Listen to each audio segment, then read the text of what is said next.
Look, brain disorders are varied. Okay, you can divide them, broadly speaking, into neurological disorders, okay, which are things like Parkinson's disease and essential tremor, epilepsy, if you like, okay, and then there's the cognitive disorders, right, the mental disorders, schizophrenia, depression, anxiety, those kinds of things, okay. So now, when it comes to, we all agree they're disorders, okay? That's at a starting point. It's interesting to think about that these are disorders, right? And of course, you could think, and there are people who think this, and it's a very fine line between saying depression is a disorder and a state of mind, if you like, all right? So let's think about things which are no doubt disorders, okay? And these are things which is a dysfunction.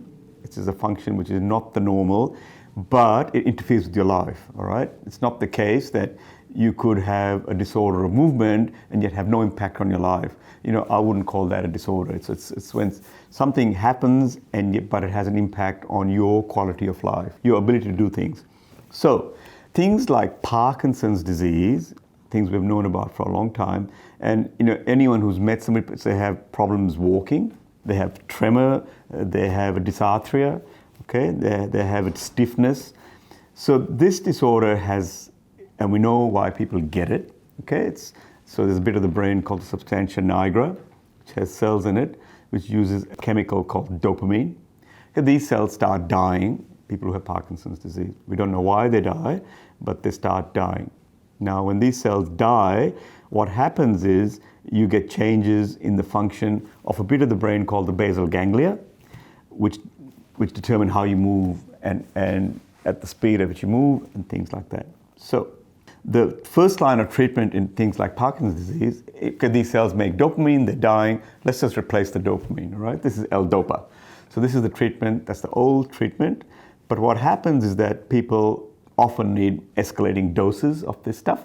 It's not working nearly as well. And also sometimes you have side effects, which are also not good. So what other options have you got to treat this disorder, all right?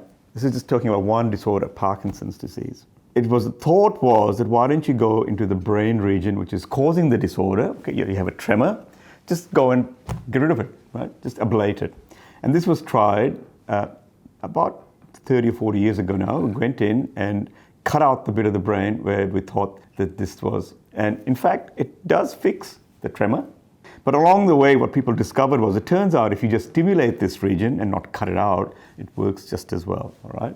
So over the years, a therapy has come around called deep brain stimulation, in which what you do is someone who's not responding to the drugs or they have side effects, you put electrodes into that region and you electrically stimulate it, all right?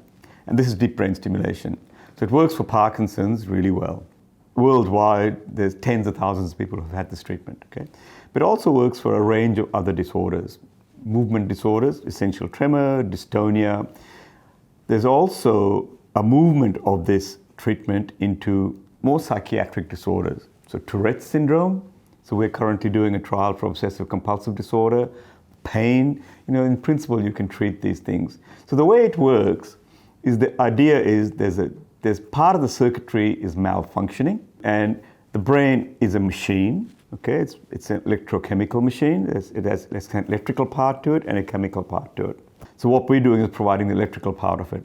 When you give people L-DOPA, you're working on the chemical part of it, right? And the chemical part is pretty interesting.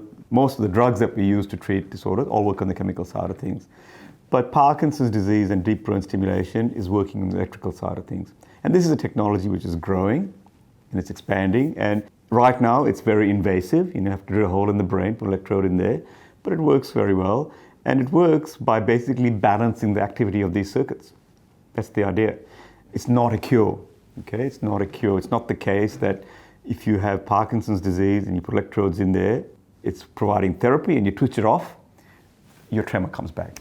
It's interesting, it works very well. Do we know why it works? No, we don't know why it works. All we know is that we're fixing some electrical problems, and we're pretty sure of that, but we don't know exactly what problems we're fixing.